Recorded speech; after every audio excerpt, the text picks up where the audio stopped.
All right.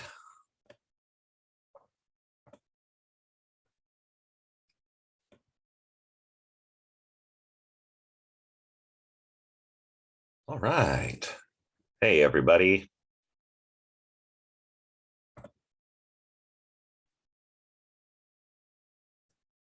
I'm not getting any funny messages from Zoom saying that my audio is not working, which is good. So I assume everybody can hear me. If you can't hear me, let me know. I can hear you. Yes, I can hear you too. Excellent. All right, so we'll just wait another moment. Let's see, we have, oh, no, it just rolled over to 11:35. Well, let's do the screen share. And then we'll get back into it. Now, we were talking about conscious and unconscious action last time. I don't know if we'll finish those slides today. Hopefully we will. But if not, that's okay. We have lots of material. Whoop. Come on in. What was I doing? Oh yeah, slides, of course. Okay. So let us begin the slides from where I am.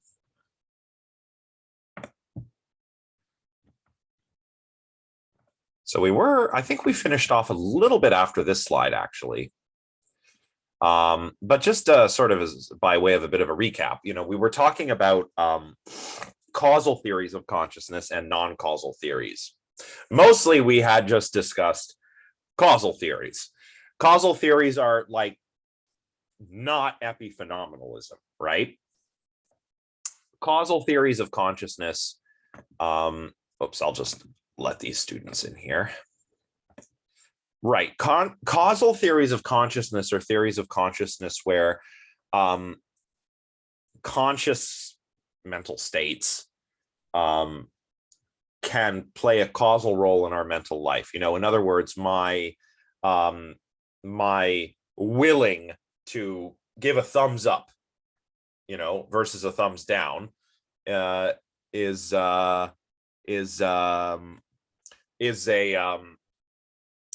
a result of my volition. I am the author of this action, right? Oh, this is a cool feature. I didn't know Zoom had this feature. Wow, that's awesome. So basically, we saw a bunch of examples of that. One of which was Benjamin Libet's conscious mental field.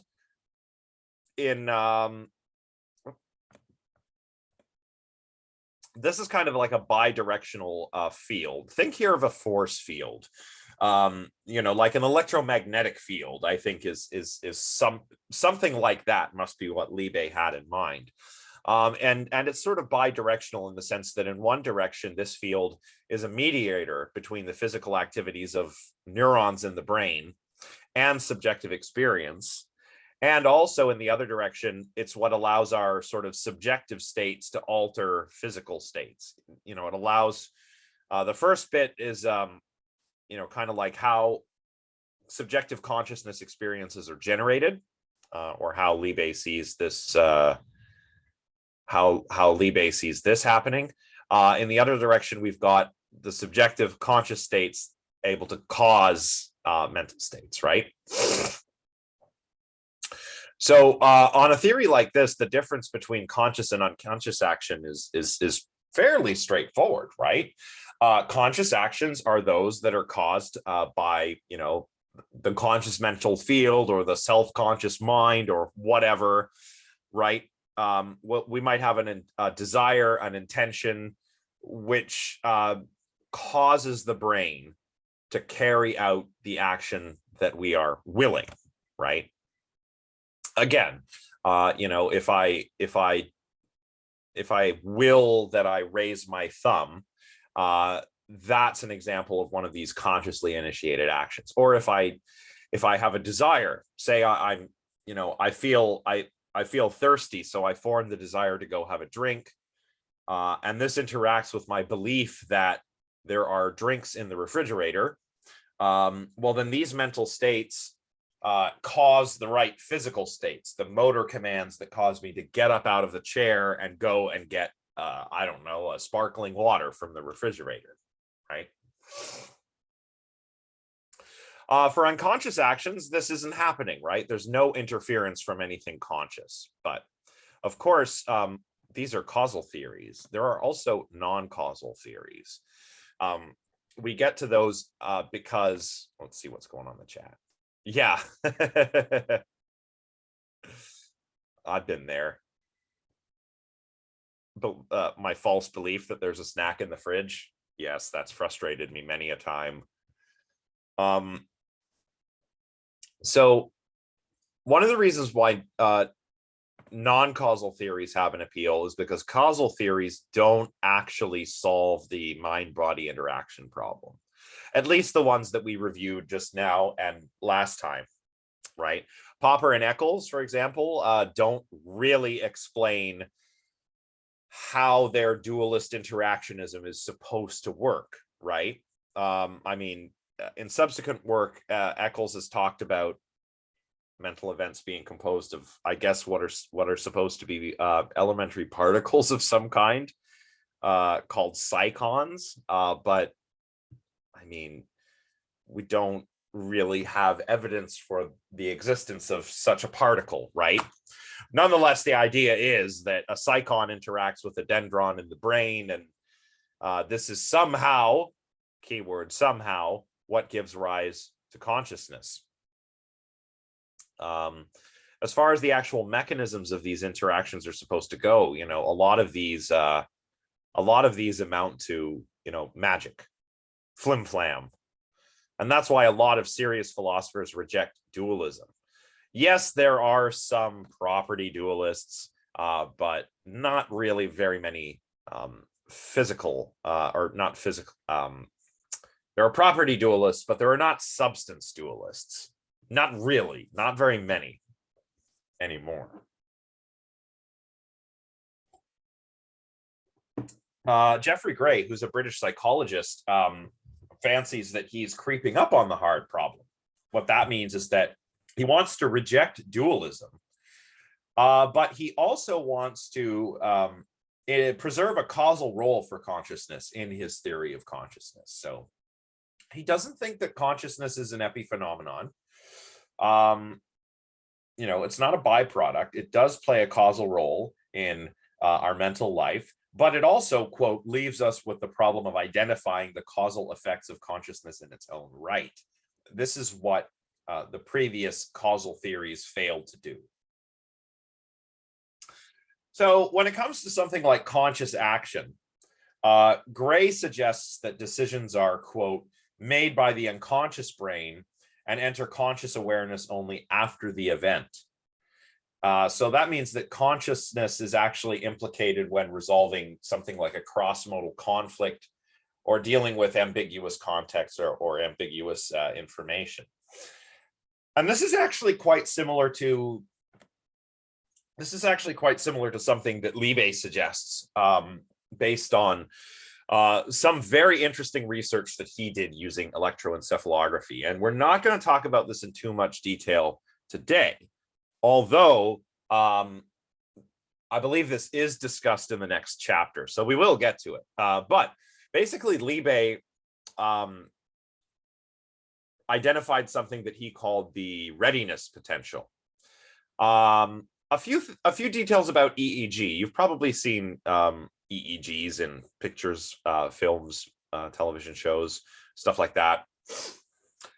Basically, an EEG is kind of like a net, and you put it on the scalp, and it has all these little electrodes that go over specific areas of the scalp. And what they do is detect changes in electrical potential, which are, you know, really going on in groups of neurons, but we can detect at the scalp. So these, you know, whenever you hear, talk of EEGs, you'll hear talk about event event-related potentials, for example, right? And these are the changes in electrical potential that are measured by an EEG that are sort of like time locked to certain events, stimuli, stuff like that.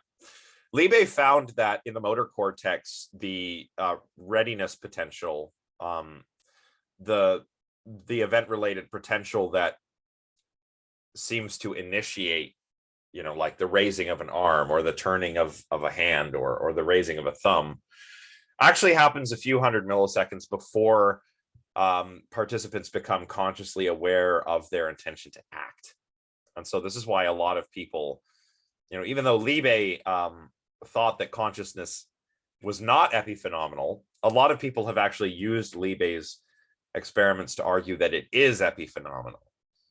Because according to Liebe's work, the brain initiates the movement before you're consciously aware of any intention to initiate a movement. This is kind of what Gray is talking about here. To paraphrase Richard Gregory, another psychologist, we do not have free will, but we do have free won't.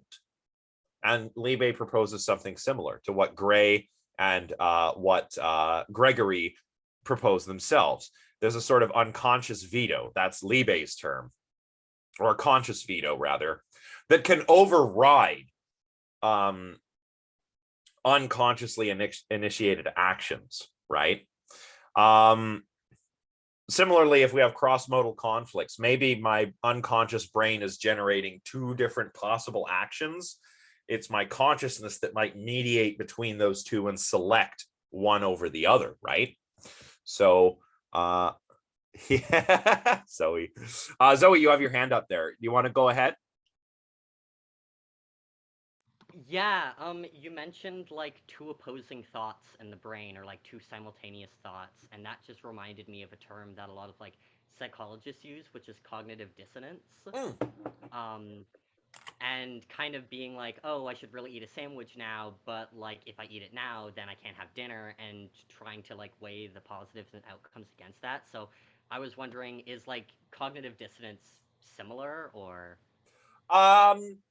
In some ways, I'd say so, yeah. So cognitive dissonance usually refers to a conflict or like a mental tension between two different beliefs, right? So I'm trying to think of an example. Let's see, what's a good example of cognitive dissonance? And that's, of course, I can't remember any of the details of the original experiments on this stuff. It was, I think it was Festinger. Yeah, a psychologist named Festinger, if I'm not mistaken. Well, like, I don't know. Okay, this is a very, this is a crummy example, but, you know, a lot of discussion is going on social media about these protests that are here. Right, we got the truckers protesting and the anti-vax people protesting. And I don't know if any of you guys live in the downtown area like me. You probably didn't have a very quiet weekend. I hope that all of you are safe, by the way. I've been hearing some nasty stories of you know, people having run-ins with these folks. But oh yeah, so lots of noise. Yeah. So I'm talking with people, you know, who are saying, who are hearing about what's going on and then disbelieving some of the stories of what they're hearing.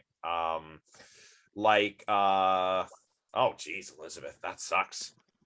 Yeah, I'm usually up quite late myself, but staying up, being forced to stay awake. I mean, this is, it sucks. So there's a lot of my friends that aren't here, right? And I'll say something to them like, oh, I mean, you know, not a very good crowd. They were dancing on the Tomb of the Unknown Soldier, for example, was one of the things that came up, which was true. There's video of somebody dancing on the Tomb of the Unknown Soldier, and the Ottawa police have launched an investigation into this. But I'm talking to people who just who believe in they have a belief. They have a belief that the protest is perhaps just full of good people, and then they're confronted with another piece of evidence, like, oh well, say for example, some protesters are desecrating the war memorials, some are carrying swastika flags and Confederate flags, and I saw a QAnon flag, for goodness sake, right? There's two opposing pieces of information here, and I'm finding that you want to eliminate that tension. If someone supports the protest, that's one belief. I support the protest. I personally do not. I'm just saying. But somebody says I support the protest versus there are some people doing really bad things at this protest. They'll pick one or the other, right? To eliminate that mental tension. That the tension itself is cognitive dissonance, and the adoption of one belief over the other is typically how people eliminate that tension. Yeah, that's true, Zoe. A lot of American flags, I've seen that too, which I don't understand. A lot of Trump flags, even those weird, I've seen a few of those flags that are like, they're a Canadian flag, but they're composed of the stars and stripes. And I'm like, what the heck? Is this 1812? Like, are y'all coming to try and 1812 us? Donovan says, yeah. Oh, yeah. Yeah, that's a good example. Yeah, there's a lot of really virulent anti-Semitic stuff there, which is, not surprisingly. Yeah. Sorry, Donovan, go ahead. You've got your hand up there. I just want to say, the amusing thing about this is, the people who fly like the American flag with like shit written on it and like all this stuff done to it, that is a direct and flagrant violation of US flag code, and they are technically breaking the law. Yeah. And we don't have that same flag code here, but I mean, I think most people still feel like it's disrespectful to deface a flag, and we've got other fun thing about US flag code, and this is true, according to the rules laid out of how you're supposed to treat, like how like government institutions are supposed to treat the flag in an official capacity, if it gets dropped on the ground, you are supposed to burn it. Wow.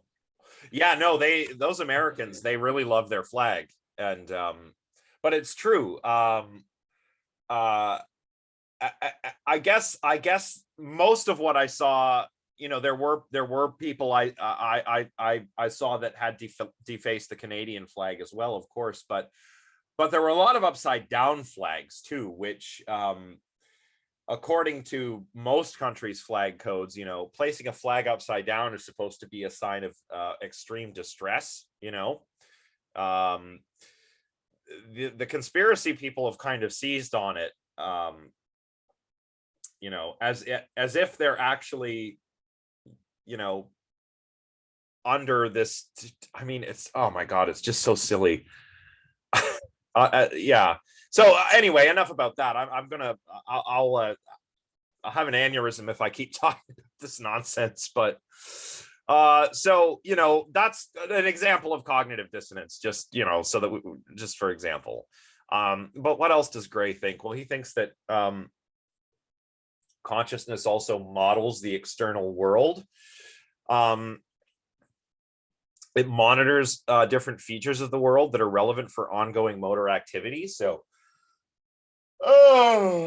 features of the world that are we live in a dynamic world, so our consciousness can monitor changes in the world and permit us to respond to those changes in our behavior, and we can do this consciously or probably mostly unconsciously.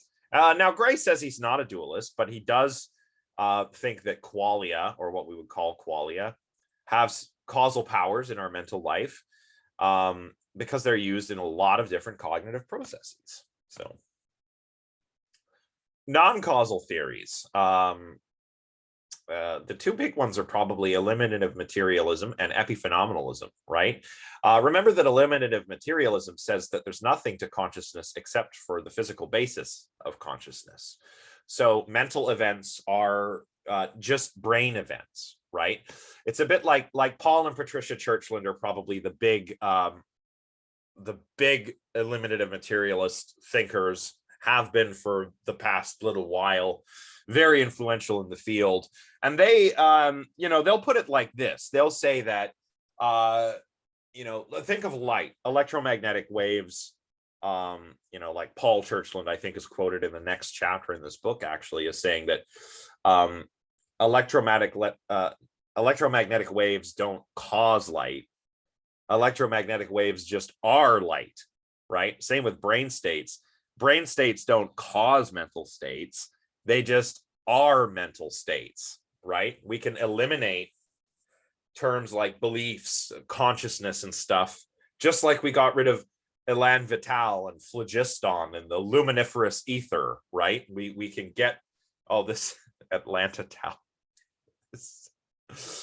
This the subtitles here, this detecting my voice, it's funny how it gets it wrong sometimes. Anyway, oh boy, I'm so tired this morning. I still haven't quite recovered from the weekend. But anyway, so we've got eliminative materialism where, sure, there are mental states, all right, but the mental states are just brain states. So let's just talk about brain states.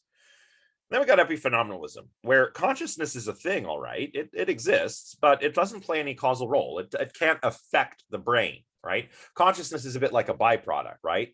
Remember, T.H. Huxley made the analogy between the locomotive, the steam engine, that's the brain, and the whistle, the steam whistle, is an epiphenomenon, right? The whistle is real, it really does make a sound, but it doesn't affect the locomotive in any way. But epiphenomenalism does seem a bit strange to some thinkers. I mean, after all, if consciousness doesn't have an effect, how on earth can we talk about consciousness, right? And we saw this with the zombie thought experiment when we considered philosophical zombies, and then Todd Moody's zombie Earth experiment, where we could see a difference between our culture and zombie culture, because zombies wouldn't be able to talk about certain things, namely things to do with consciousness.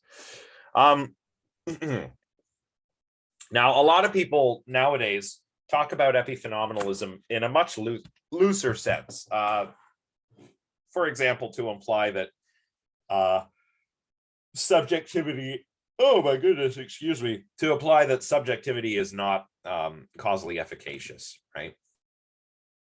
There are other kinds of theories of consciousness, like representational theories. So two of these are higher order perception theory and higher order thought theories. We'll call these HOP and there are a few different theories of higher order thoughts. What does this mean, higher order? Well, on the higher order perception theory, for example, we're conscious of a mental state when we're monitoring that mental state in a sort of quasi-perceptual way. We're sort of monitoring our thoughts with, if you think about it, an inner eye or an inner sense, if you like. So what it means to be conscious of something is to have a higher order perception of it. Let's say I'm driving. I don't actually drive, but driving is one of those oft used examples. So I'm driving, and I see a red light. Am I conscious of that red light? Oh, that's interesting. Yeah, I not quite. I mean, I see what you're saying, Zoe. Yeah, I mean, I think I get the sense of what you're saying. Yeah, there's a lot of stuff going on unconsciously, but only what we sort of perceive with introspection, or not strictly speaking introspection,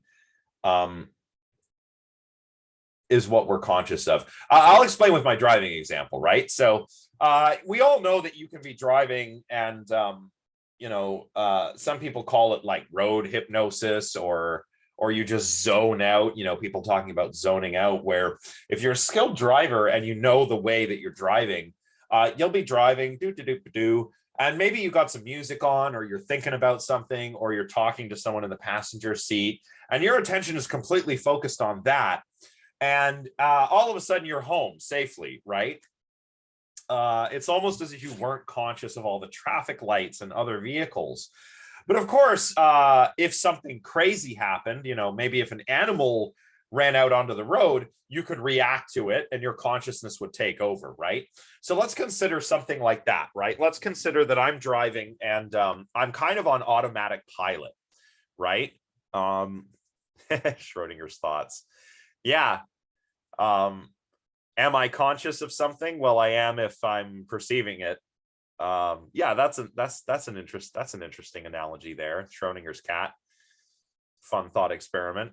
Different kinds of thought experiment. This is a bit off topic, but you notice that the thought experiments in physics are sometimes quite philosophical, like Schrodinger's cat, but sometimes they're not. Like Einstein's thought experiments about riding light beams and light waves are not really that philosophical. But anyway, so I'm driving and there's a red light and I'm talking to my friend, blah, blah, blah, blah, blah, blah, blah, blah, blah. But I still stop at the red light. Maybe I'm not conscious of that. Not very conscious of it anyway. But if I have a mental representation of the red light and then I monitor that with my inner sense, like, oh, the light's red, better slow down, then I'm conscious of it, like full-blown conscious of the red light. So higher order, that's why it's higher order. I'm perceiving the red light, and then that becomes conscious when my brain perceives my own perception of the red light, right? So that's what a higher order perception is. Very meta. What about hot theories, higher order thought theories? If I can switch over here. So on hot theory, really this should be theories because there are multiple variations on this, but it's very similar to the hot theories, only instead of a higher order perception, it's a higher order thought. Whoops. So I'll have a conscious mental state, say of that red light, if I have a higher order thought to the effect that I am in that state. So I perceive the red light, and then if I have a higher order thought to the effect that, oh, I'm perceiving a red light, well, now I'm conscious of it. Right? So higher order thoughts might take a little time to construct, and they may therefore occur after an action that is experienced as performed consciously, right? Like Liebe found, right? I may have a readiness potential, a change in electrical potential in the motor cortex, which initiates my, flexing of a wrist. I think this is actually what Liebe had people do. They had like a galvanometer on their wrist and they would have to do this, right? So Zoe, go ahead. So I was just thinking about your driving example, and you bring up like the Liebe's experiment, and I was thinking like, so you're pulling up to a red light and you're in that like automatic driving mode, or you're in a conscious driving mode. And like sometimes when I'm driving, I'm still a fairly new driver, so I'll see a red light, I'll recognize it, and I'll think I need to slow down. But instead of thinking I need to slow down by applying pressure to the brakes, I just think I need to slow down, and that's it. That's kind of the end of the thought process. Right. And then I automatically apply pressure to the brakes. Right. So is that another example of kind of like, it's a lower step down, but like I'm doing an action automatically, even though it's just generally related to what I wanted to accomplish. Yeah. I think you've basically captured that. Captured the essential, the important takeaway there, right? Like even when we are, if you say pulled up to the red light and you had a you're perceiving the red light and then you have a higher order perception or thought to the effect that there's a red light, and that's what makes you conscious of it. That's something that's higher order. That's like a metacognitive or meta perceptual kind of thing. But then you say to yourself, oh, I've got to slow down. Like you say, your pressing of the brake pedal is kind of automatic, right? You don't have to think about, you're probably not conscious of what all of the muscles are doing when you press the pedal, right? You just press the pedal, right? Yeah, that's exactly what I was thinking about. So thank you very much. Yeah, and that's called automaticity. A lot of unconscious unconscious actions are also automatic. And we call this in psychology, particularly, we call that automaticity. It's a bit like the example I used, with guitar or something. Guitar is very out of tune, so I'm not going to pick it up and play it. But, if any of you play a musical instrument, you know that when you first begin learning it, you have to think about everything, right? You have to think about which fingers are going where. Here's a better example, I got my little MIDI controller right here, right? So when I'm playing on this, because I'm not a keyboard player, I've got to think oh, what's a C again? Oh, there, I think that's it. That's a C chord, right?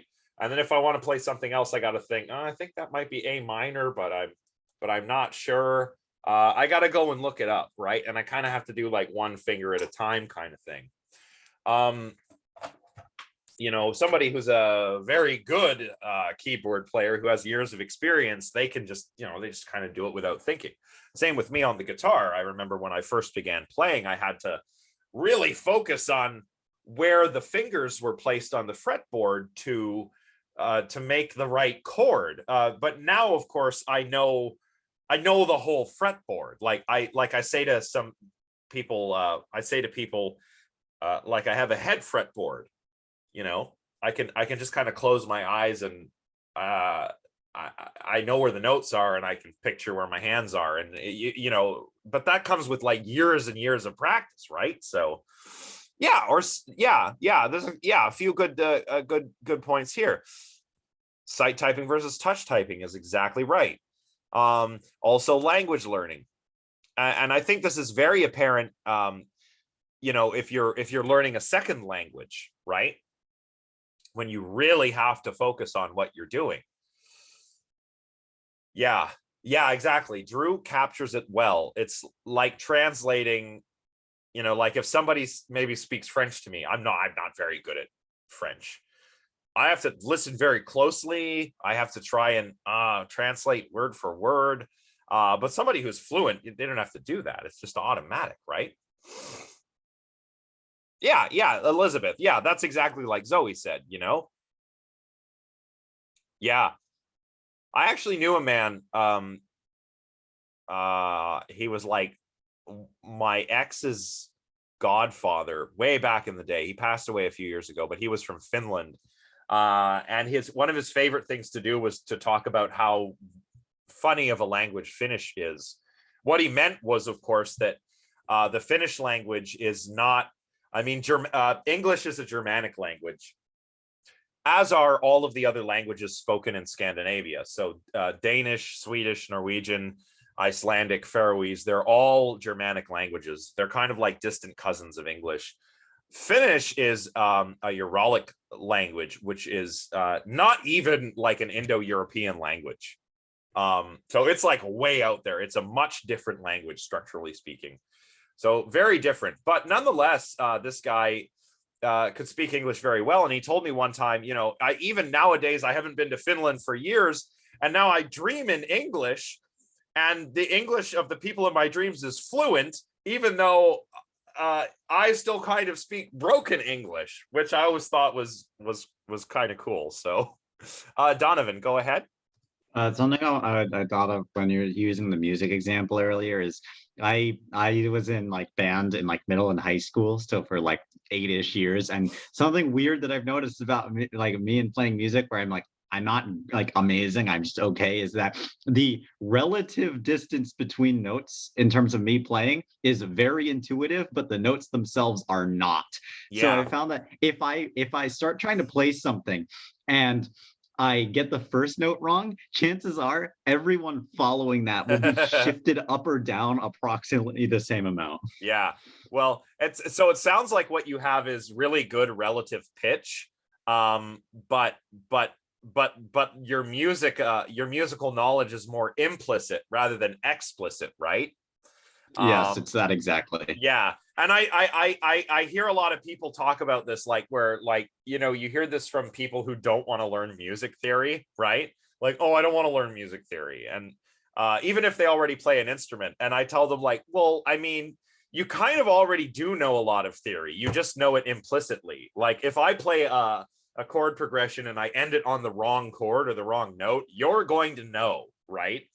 And everybody has that a little bit just from listening to music. But let's see, how are we doing for time? 12:10. Okay, not bad. So on the hot theory, zombies are not possible, right? The hot theory would deny that consciousness can occur in creatures that don't have higher order thoughts, right? What about meditation? Blackmore asks. You know, the idea in like mindfulness or meditation is to really, I suppose, in a lot of cases, to sort of reach a contentless mental state where we're really aware, we're like really conscious, but our mental state isn't about anything, right? So higher order thought theories might have difficulty explaining what goes on when, say, experienced meditators meditate, or like, you know, some people even reach ego death by practicing meditation. Oh, that's really interesting. A whole day passed with just one thought. See, I don't know. I don't know if I could do that. But Drew, go ahead, and then I'll say what I was thinking of. Would meditation, like in terms of hot theory, just be the suppressing of higher order thinking and also like higher order perception? It wouldn't, like, not necessarily negating, like eventually getting to the point where they're not as, I guess, high order, like makes them lower order perception and lower order thinking. But it's like actively doing that. That would be meditation. Like I meditate, but I'm just trying to liken it to this. Oh yeah. Maybe. See, I don't know. See, I don't meditate, so I'm really the wrong person to ask. Yeah, I'm afraid. Yeah. I suppose that's a way to look at it. Radhika, you have your hand up. Go ahead. Yeah, so you were talking about meditation. I'm from India, so meditation is widely practiced over here, and even my mom makes me practice meditation. So I think that it is about focusing on a particular thing, like, or a goal that you want to pursue, and so your mind doesn't go off track. Right. Okay. You focus, and while focusing on it, you have to think that, is the thing you are thinking, is it towards your goal, or is it going off topic, or is it wrong in a way that you pursue? Right. So it sounds like the style of meditation that you practice does have higher order thoughts, if I understand correctly, because because you're meditating.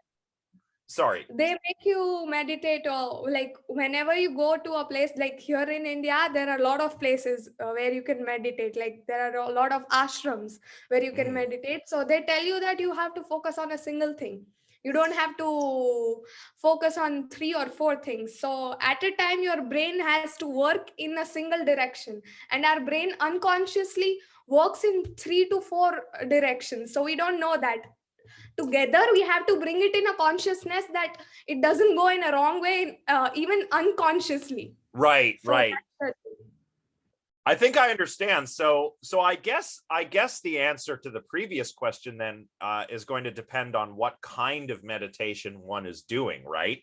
If one is, for example, like Radhika suggests, meditating on something, then that seems like very much a higher order sort of mental process, right? But if you're trying to empty your mind then maybe not, right? So I guess it depends on the type of meditation that one is doing, right? Zoe makes a good point. Meditating is hard for those with ADHD.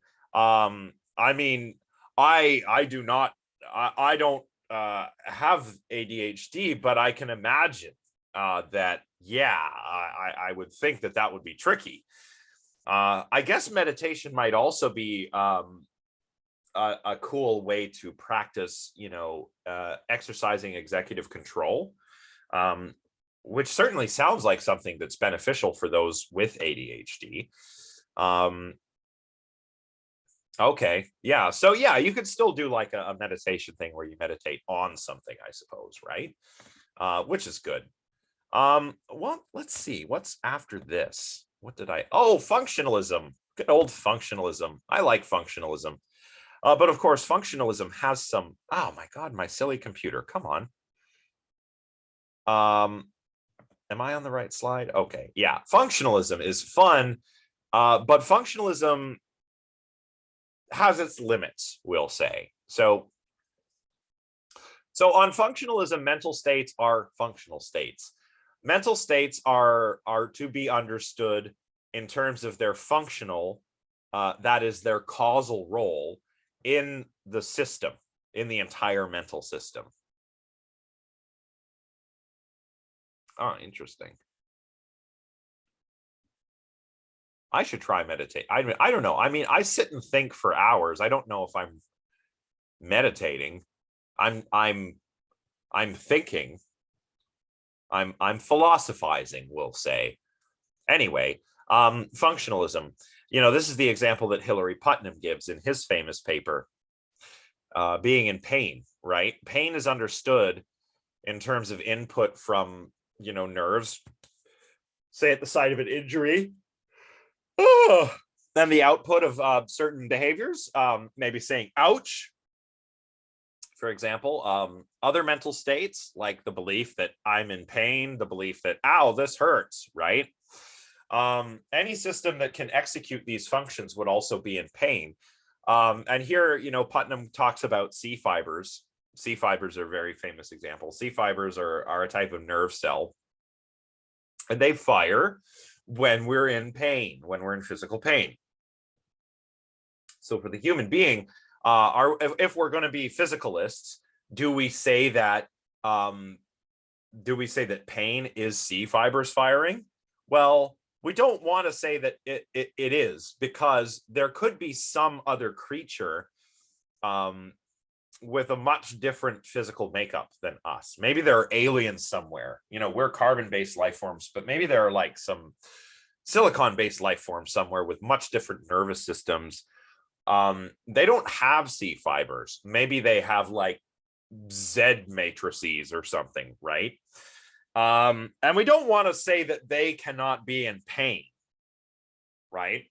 If you saw one of these silicon-based aliens stub its toe, if it had toes, and say, ouch, you wouldn't say, oh, well, it's not in pain. It doesn't have any C fibers, right? No, that's silly. What matters is the functional role of the mental state that those physical things are realizing, right? I'm on. Go ahead. This kind of like nothing to do with philosophy, but speaking about pain receptors, I'm pretty sure I read somewhere that like when you scoop yogurt, the molecules of the yogurt react to you scooping a piece of it out, and like they start freaking out. So, oh really? They can, it's like they feel pain just not in the way we perceive it. I think this argument is also what I kind of use with lobsters, and why people justify why it's okay to eat lobsters, because they don't feel pain, but clearly they do, because they start fumbling around when you boil them in hot water, when you pierce them. Yeah. Lobsters, maybe. I don't know about yogurt, but that's an interesting idea. Has anybody seen that Netflix series, Love, Death, and Robots? Yep. It reminds me of what was the one? The Day the Yogurt Took Over. The yogurt becomes super intelligent, and no one knows what the yogurt wants. Yeah, it's good. I would rewatch it. the yogurt takes over, but kind of keeps humanity around, and nobody knows why the yogurt is doing what it's doing or what it wants. It's good. But anyway, yeah. There is a sort of worry there about arguing, I guess, that you know, such and such a creature can't feel pain because its nervous system is too simple, right? Well, maybe its nervous system is organized in such a way that it can feel pain, you know, so maybe lobsters can feel pain. As we get further into the book, we're going to encounter the possibility that sections of the nervous system can feel pain themselves. So we'll consider very interesting cases where you know, somebody maybe has a spinal cord injury and they don't feel anything below the injury, but if I poke them below the injury, C fibers are still firing. So are they in pain that they just can't feel, right? So that's an interesting question too. Trees avoid bad soil. I mean, I don't know if they'd be avoiding pain. But yeah, I mean, can a tree be in pain? That's the thing. The trees can't really tell us, right? So blah, blah, blah. So that's the key thing about functionalism. And this is an idea called multiple realizability, by the way, right? Any system that executes the right functions could also be in pain. So on functionalism, philosophical zombies are not possible. And you know, any creature that was organized the right way, you know, I'm a carbon-based life form with my C fibers, and maybe there's some silicon-based life forms with their Z matrices or whatever we want to call them, and they realize the same function as my C fibers. Well, then we can say that they're in pain, right? And functionalism emphasize it. Yeah, right. If that's the question, and that's the thing. Trees don't tell us. They can't tell us. The trees cannot tell us. Now, okay, Radhika, go ahead. Yeah, so I read it on internet that trees can feel pain, and it is an interesting research that I had read. It was regarding this thing that whenever a plant is not given water, is not watered, or is cut off, there is an ultrasonic scream that we cannot hear as humans, emitted by plants. I wonder if that's true though, because I don't know, because I was just scrolling on net and I was just surfing and I read it. So I'll have to look into it. I mean, trees do communicate with one another and they do share resources, which is really interesting. But all of that is possible without consciousness, right? All of that is possible automatically owing to the tree's root system and how the trees are connected up by like mycelium from fungus and stuff too. yeah. So yeah, it's an interesting question, but we have to remember that, you know,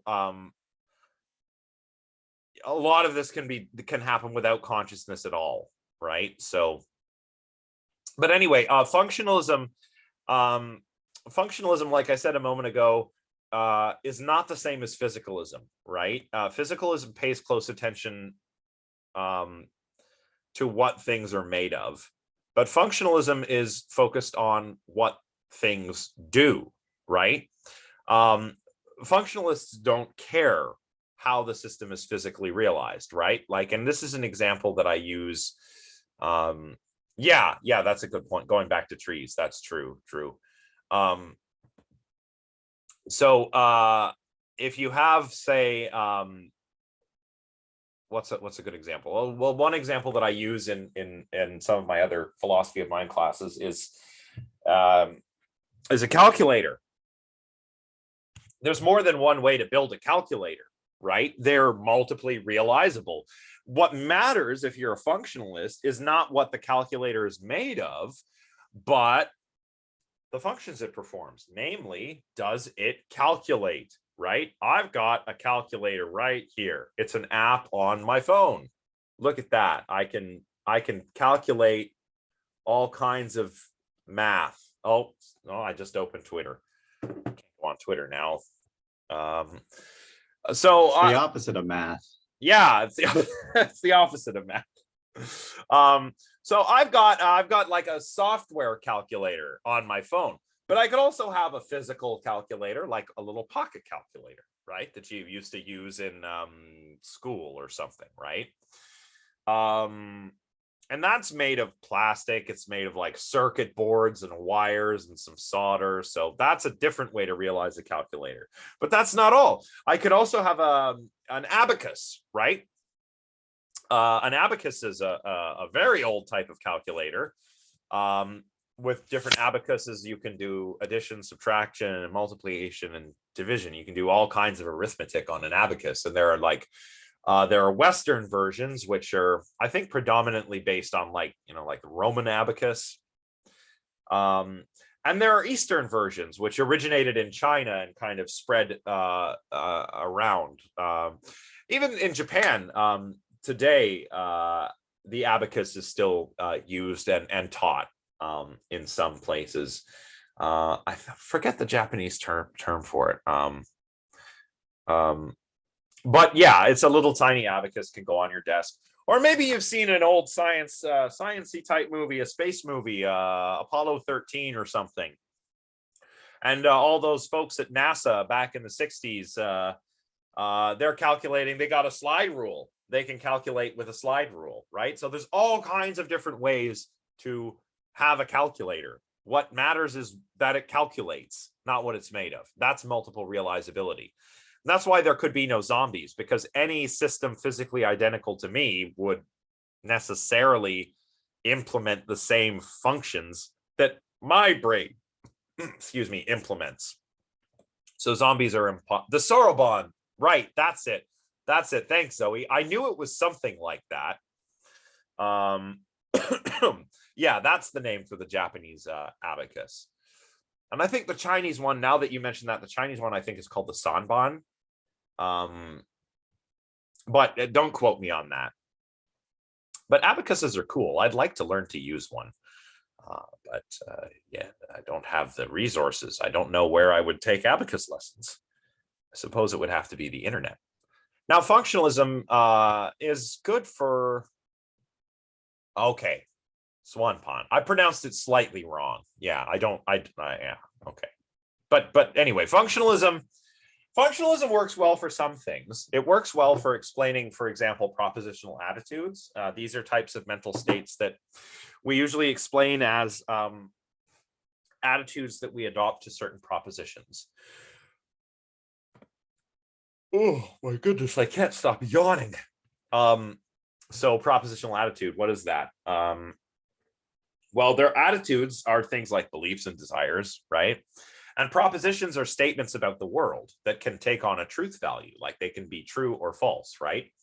So a proposition is, here's a proposition, it is snowing, right? Simple, that's a proposition. It's a statement about the world that can take on some truth value. It can be true or false.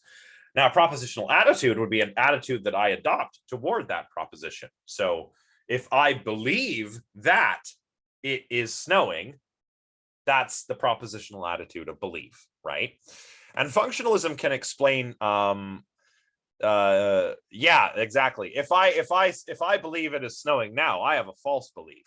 But if I believe that it is going to snow in the near future, that's a true belief. If the weather report can be trusted. And yeah, Drew, you're right. Apparently we're in for some snow. Yeah, that's what I mean. I know we're getting a snowstorm. So if I believe I believe that we're getting a snowstorm. I have a true belief. And it's justified if the weather report is accurate, which means that I know it is going to snow. I have knowledge. Haha, philosophy. Isn't that like the addition, like the literally addition, like knowledge plus, or no, I forget what it is. It's like TJB equals K. JTB. A true justified belief. JTB. Yeah. A justified JTB. true belief equals knowledge. Yeah. Is that what it? Yeah. Okay. That's And that's kind of like one of the oldest ways of understanding what knowledge is as a justified true belief. So knowledge is a kind of belief, but it's a belief that's true and that you have good reasons for having, right? Yeah, good old justified true belief. That's right. All the way back to Plato. If you believe, just to answer Zoe's question, if you believe that it's raining when it's snowing, well, I would say that that's false. That's a false belief, right? Even though if you believe that it's precipitating, then you'd have a true belief whether it's raining or snowing, right? But these are the kinds of things that that functionalism is good at. It explains, say how propositional attitudes could have a causal role in mental life. Well, that's great. That means that my belief that I am thirsty, my desire to satisfy that thirst, and my belief that there are drinks in the fridge that causes me to get up and go get a beverage, that explains so much, right? That explains so much. But it doesn't say anything about qualia. And that's what we really want to know about, right? We want to be able to explain subjectivity. Functionalism can tell us a lot about cognition, about thinking and behavior, but it doesn't really tell us anything about subjectivity.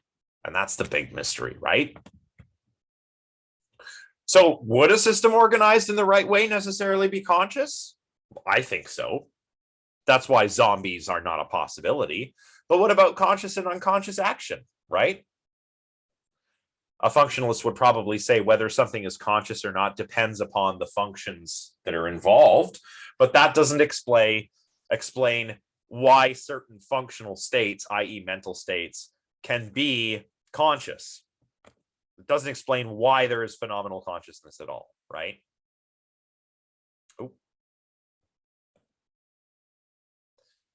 Another theory that we'll take a look at in more detail next time. Let me just see, how are we doing for time? Oh, we're still doing pretty good.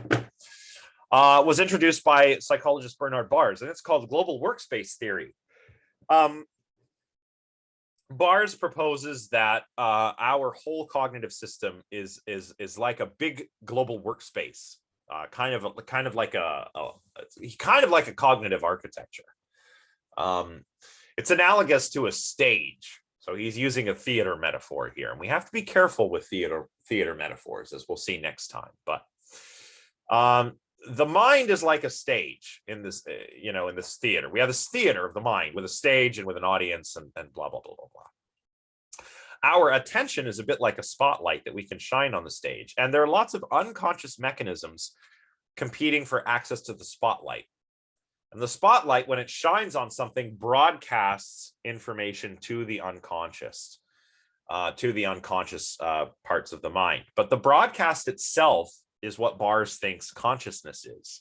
This sort of global broadcasting to the rest of the global workspace from the spotlight of attention. So that's, in a nutshell, that's global workspace theory.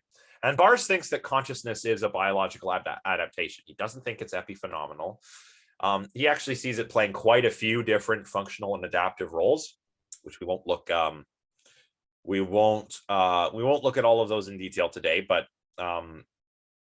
just know that it plays a lot. Consciousness does a lot according to Bars, which is why it's not an epiphenomenon. And conscious actions can be shaped by conscious feedback. Unconscious actions are not shaped by conscious feedbacks, and that's the difference, right? So, for example, imagine that I made an unconscious speech error, like a Freudian slip, or nowadays we don't really call it a Freudian slip anymore. We call it parapraxis, but a Freudian slip. Everybody know what a Freudian slip is, right? Freudian slip is when everybody knows? No, what? Oh, Zoe, you stole my joke. Stole my joke. Yes, but that's right. The little Freud humor there. So when you say one thing but you mean another. But you know, Freud, Oedipus complex, all that. So that's the Freudian joke. When you say one thing but you mean your mother. Yeah, it's like if I accidentally say the wrong word that I didn't mean to say, right? And I do this all the time when I'm lecturing. I always say the wrong words. I do it a lot. So say you know, maybe I didn't mean to make a joke, you know, maybe I really mean to say, oh, it's when you say one thing but you mean another, and maybe I accidentally say what Zoe says. And then I hear my error. I hear the mistake, right? I was like, what? I'm supposed to say another, not your mother. So I hear the mistake and I can correct it, right? Because my consciousness has given me sort of global access to all the unconscious resources necessary to do that, right? So conscious actions, again, achieve access to the global workspace, and unconscious actions unconscious actions do not. And that's the difference for bars. Whoops. Bars gives a different example. Let's say you're reading a book and you become aware of a weird smell. It smells like animals. You hear some hooves thudding on the roof, on the floor, and loud breathing behind you.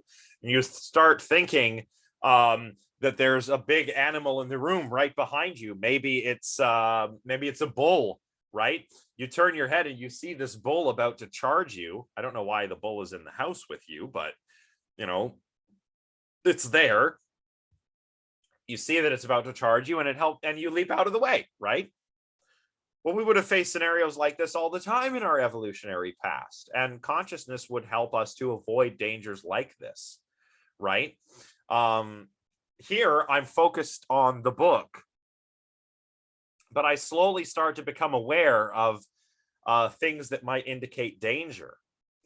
And they're in my consciousness because they're in that global workspace, which I have access to, or rather I have access to these perceptions through the spotlight of attention broadcasting through the global workspace. So, but the problem is that a lot of the lines of evidence that we've discussed so far suggest that I would have actually leapt out of the way long before I became conscious of the danger, right? So, I mean, global workspace theory might provide a good description of, you know, how all kinds of sensory information is integrated together, and how we can achieve global control over our actions. But it doesn't really explain why access to the global workspace is subjective experience, right? Is consciousness the cause or the effect, right? And why should access to a global workspace be subjective? Why should it have phenomenology at all, right? So there's still a bit of a mystery here. So, okay, that's it for that chapter. Now we still have some time left. So I think we can get started on the next chapter, chapter 4. So let's open up those slides. The theater of the mind. This is a fun chapter, I'll tell you what. Okay, slideshow. My computer is very slow. Okay. So the theater of the mind. Bars's theory is a theater theory, right? As we just saw. But of course, while this might be this might be a helpful metaphor in some senses, but it can also be misleading. So we have to be careful how we use the theater metaphor. David Hume, in this quote, famous 18th century philosopher from Scotland, said that the mind is a kind of theater where several perceptions successively make their appearance, pass, repass, glide away, and mingle in an infinite variety of postures and situations. That's a nice, eloquent way of putting this theater metaphor, and you can try it for yourself right now, right? Just look at what's going on around you, right? Just have a little mindfulness moment. Like, I'm looking and I see the contents of my desk. I've got a couple of lava lamps going. They're pretty cool looking. I can still smell the dregs of my cup of coffee.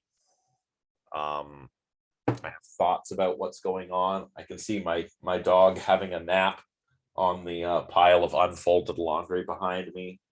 I can have a thought about that, like, aw, that's cute, right? I can do the same thing when I close my eyes. Things pass through my stream of consciousness, right? I might imagine something. I might have an idea about something. Various things kind of pass in and out of my awareness. And this is illustrative of the notion of the Cartesian theater. What is the Cartesian theater? Well, the Cartesian theater is meant to capture this idea that there's some spot in the mind where I am, right? Ego.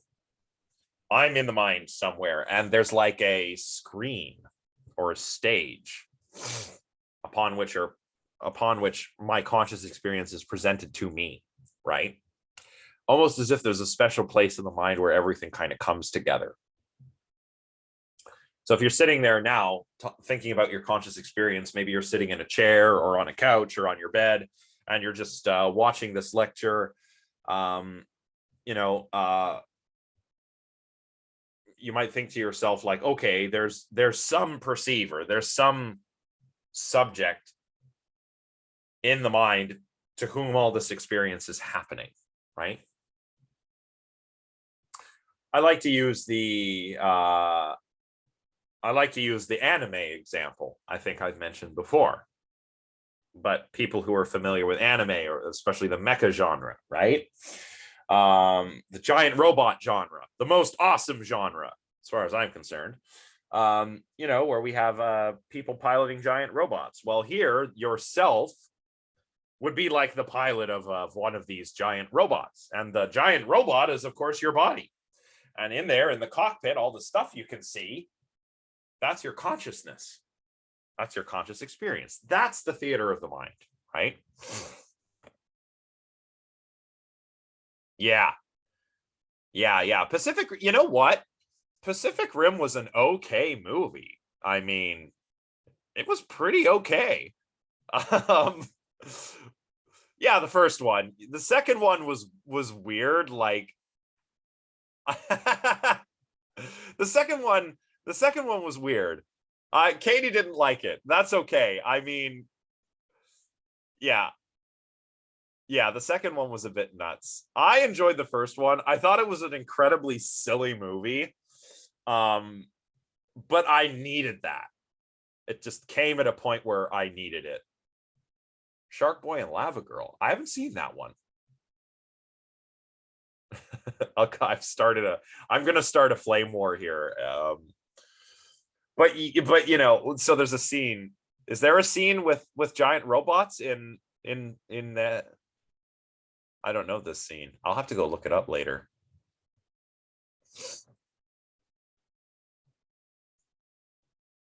But yeah, giant robots, right?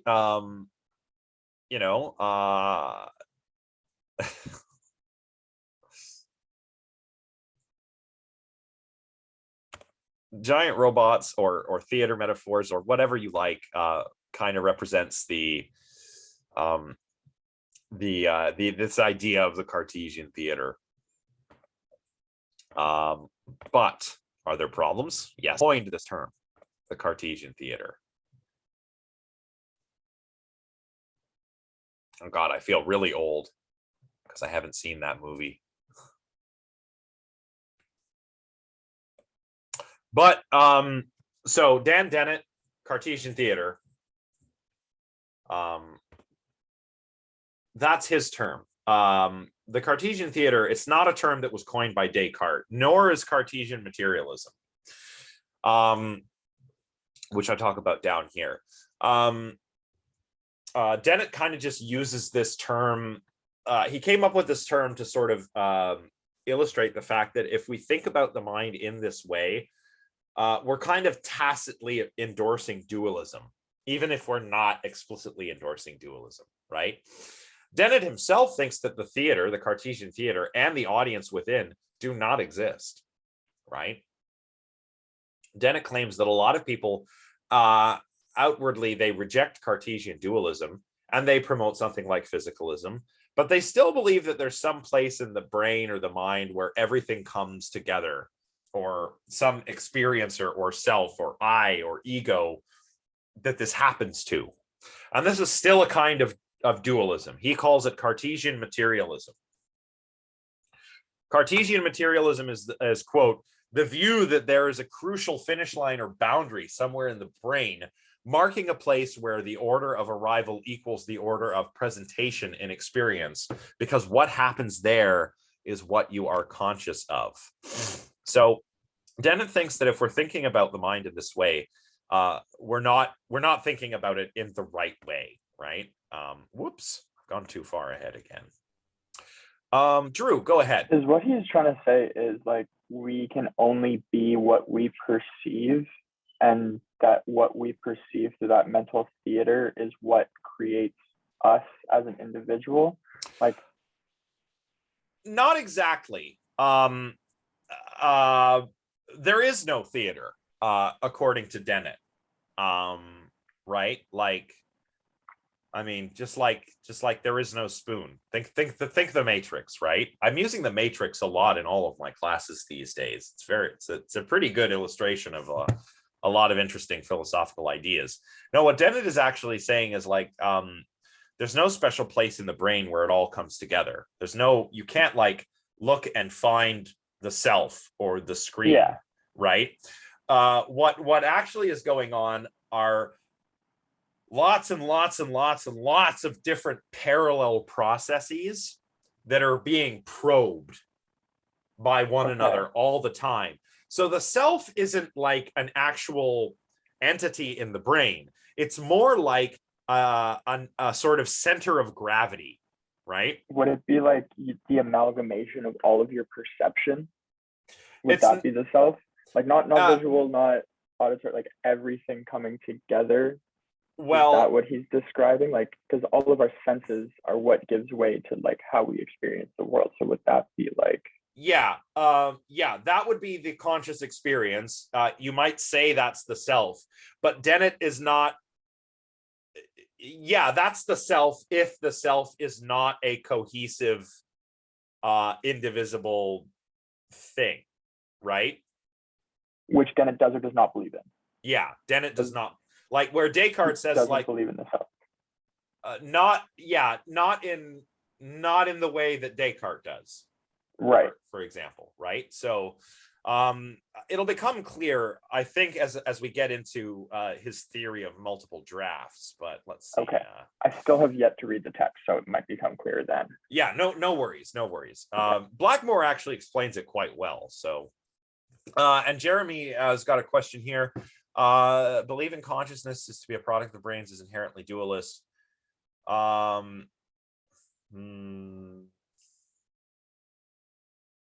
Yeah, he's saying that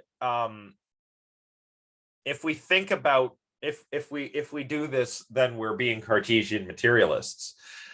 So we're still advocating a kind of dualism, which Dennett doesn't believe is the right approach. Right.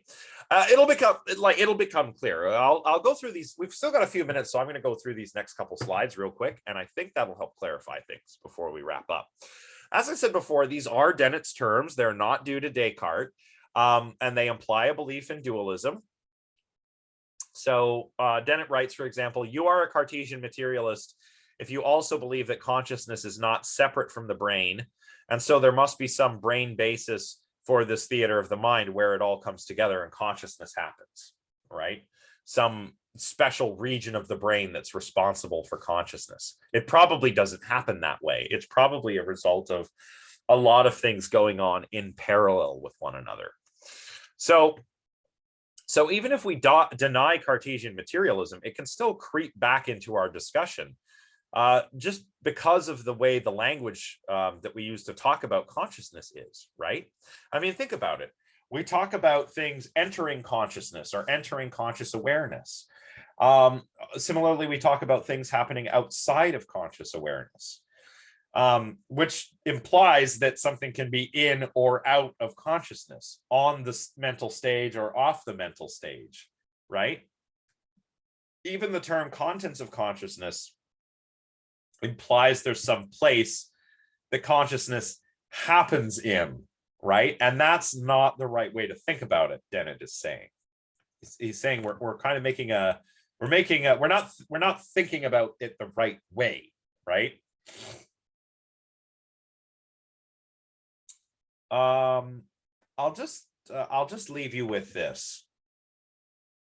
I don't think I'm going to go through these next slides today. I think we better start wrapping it up. But on that last slide, there's an exercise that you can do, and you can think about this before next class. Just do some simple action like touching your finger to your nose. You have a sensation of moving your finger closer to your nose. You can see it. You can feel your finger touching here. Where is your conscious experience happening? Think about it. Think about this kind of like inside and out, every way you can, right? There's information traveling out of my nervous system. You know, there's motor commands that I'm conscious of, moving this finger closer. And I touch, and there's nerve signals coming from my finger and my nose to my brain, such that I feel this, right? Where's consciousness happening? Is consciousness happening in a place as I do this, right? Just do something simple. Or even when you're opening doors, like we were talking about before with conscious and unconscious action. If you're reaching out and opening a door, you know, think about this. Where's the consciousness happening? Is it happening in a place? Think about the way information is traveling in and out of the nervous system and throughout the brain. Can you, after thinking about this, ask yourself whether it makes sense to think of consciousness happening in a place, right? So we're just about done for today. We've still got a couple minutes left, but I think I'm going to wrap it up. And we'll try to finish up this chapter. Oh my goodness. Oh, so sleepy. We'll try to finish up this chapter next time. And yeah, that's it. If anyone else has any questions. Oh, Zoe, go ahead. Hi, could you hear me? Yeah. Okay, I just wanted to ask when we will be, if we wanted to go back and watch like recordings of these, will it be separated by just the Zoom meetings, or will it be separated by the lecture material and contents? Well, basically, I just post the recordings of these lectures to. Okay, gotcha. Yeah, I just post the recordings. So, yeah, it's I would go by what I lectured on, because sometimes I don't quite finish slides and sometimes I do, and then I move on to the next slide. So, yeah, I would just go with, if for review, go with the lectures. Radhika, go ahead. I'm not able to access my library actually. Oh. And because of it, I am not able to understand few of the lectures. So it takes me time to understand. And I had mailed the library people and even called them, but they told that you can log in into a library, but I was not able to log in. And even last week's lecture was my first lecture of you attending. Of me attending your lecture, so I was so confused because my Brightspace was, even I was not able to access my Brightspace, and I had called them. So because of it, I have so many assignments due, and I'm not able to understand anything. Yeah, well, that's all right. Like, if anybody gets into a situation that's similar to yours, and of course this applies to you, like if anyone needs extra time, let me know. I tend to be pretty accommodating, and also I will I will try and just get you I'll PDF. be traveling next month. Like I'll be coming to Canada right now. I'm in India. Yeah. So from like 8th to 15th, I won't be attending my classes because I have lots of stops over there. We don't have a direct flight to Canada. Yeah. So I have like a stop in Dubai for a day, then I have a stop in Germany for a day, and then I have my flight to Montreal, and from after a day, a guy will pick me up, and then I'll come to Ottawa. What a trip. So, yeah, wow. so that's a long journey, and I don't know how like when they'll solve my library issue. Yeah. So if anyone could send me a PDF of our textbook or something like that. Yeah, I was just going to say, I mean, like we can probably share, like I can share PDF chapters from the textbook with you. And I'll do that later today. I'll make sure that by the end of the day I'll email you I think I can actually pull it from the library website in sections, so I can do 3 chapters at a time. So I'll probably just send a bunch of those, and then you'll be good until you get your library issues fixed. So yeah, thank you. No problem. And Drew, go ahead. Hey, I don't mean to put any pressure. I know we just handed them in on Friday, but do you have like a general idea of when we'll be getting those first responses back? Yeah, usually I aim for a 2-week turnaround time. So not this Friday, but next Friday by the latest is what I'm aiming for. Now, sometimes crazy stuff happens, and like trucker protests and pandemics and stuff like that. So yeah, like for example, this weekend was supposed to be a busy weekend, and I was just so disheartened and burned out by everything going on downtown, because I live in the market, that I just shit.